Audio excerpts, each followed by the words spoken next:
भारत में सीमाओं की सुरक्षा करना भी अब कितना मुश्किल काम हो गया है।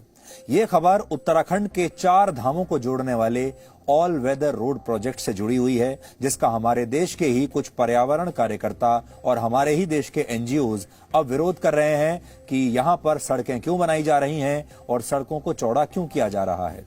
और ये सारे लोग अब इस मामले को लेकर सुप्रीम कोर्ट में पहुंच गए हैं और सुप्रीम कोर्ट में इस मामले की सुनवाई इस समय चल रही है। जिस प्रोजेक्ट की हम बात कर रहे हैं, सड़क का जो प्रोजेक्ट है, ये उत्तराखंड के 4 धाम से जुड़ा है, बद्रीनाथ, केदारनाथ, गंगोत्री और यमुनोत्री।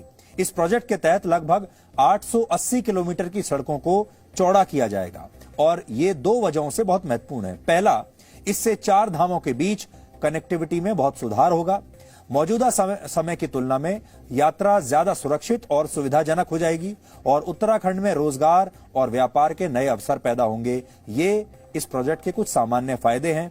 आप लोगों में से भी बहुत सारे लोग तीर्थ यात्रा के लिए, 4 धाम की यात्रा के लिए जब जाते होंगे तो आपको बड़ी परेशानी होती होगी वहां जाने में, क्योंकि अभी वहां पर सड़कें ठीक नहीं है और बहुत ही सीमित मात्रा में लोग वहां पर जा सकते हैं, क्योंकि यहां जाना आसान नहीं है। कई दिन तक आपको इन सड़कों पर रहना होगा, फिर पैदल यात्रा भी करनी पड़ेगी, उसके बाद आप इन धामों की यात्रा कर पाएंगे। आसान नहीं है। लेकिन इस परियोजना का सबसे प्रमुख लक्ष्य जो है वो है उत्तराखंड में भारत चीन सीमा पर भारतीय सेना की पहुंच को आसान बनाना। और इस परियोजना के तहत जिन सड़कों को चौड़ा किया जाएगा वो देहरादून और मेरठ में भारतीय सेना के कैंप्स को लाइन ऑफ एक्चुअल कंट्रोल से जोड़ने में मदद करेंगी। सेना के ये 2 ऐसे महत्वपूर्ण कैंप्स हैं जिन्हें मिसाइल बेस के तौर पर स्थापित किया गया है और यहां पर भारी गोला बारूद मौजूद है।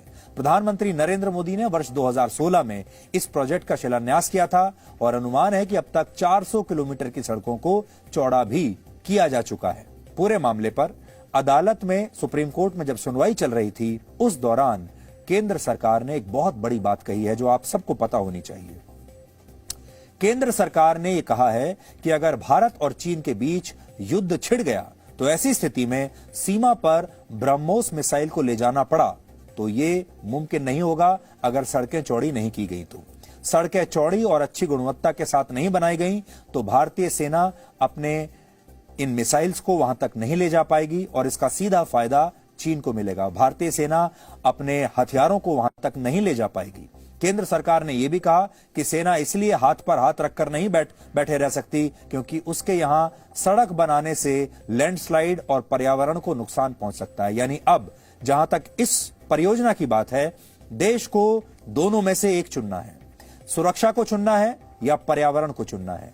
अगर आज आप चीन से लड़ना चाहते हैं, चीन का मुकाबला करना चाहते हैं, तो उसमें आपको अपनी सुरक्षा पर ध्यान देना है या फिर आपको अपना पर्यावरण बचाना है।